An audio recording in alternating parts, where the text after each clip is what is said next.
babe, this is a check for 3 million naira. The money you need for the project. What I'm trying to say is that I'm in love with you.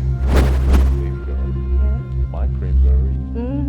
You know you have very smooth game. Ooh. Yeah. Don't tell me that. You are so busy that you cannot pick my calls or even test me. CJ, can you just bring it down? Please. No, what is going on?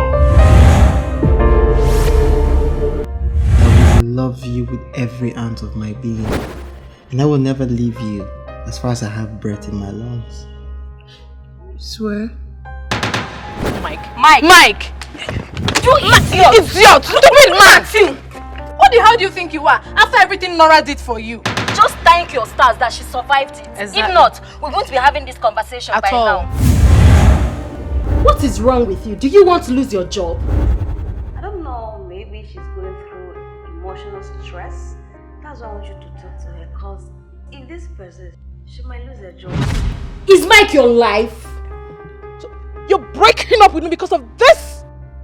This thing? Mike! Well, that's the point. I mean, we helped each other. I made you feel good. I made you feel like a real woman against my thoughts, my desire, my will. I mean, go get a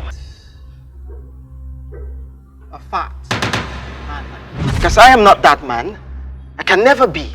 Are you the one saying all of this? Oh, yes, I mean, am. after everything I did for you? Don't even come close to me. After everything I did for you? I mean, I picked you up, brushed you up, even got you a job, and all you could do to repay me is to sleep with my little pussy. Now get out! Patrick! Oh, baby girl, how you doing? Do not touch me! Don't touch me! So you're married? I'm not married. Get out! Wait. Alright, please marry me. Yes!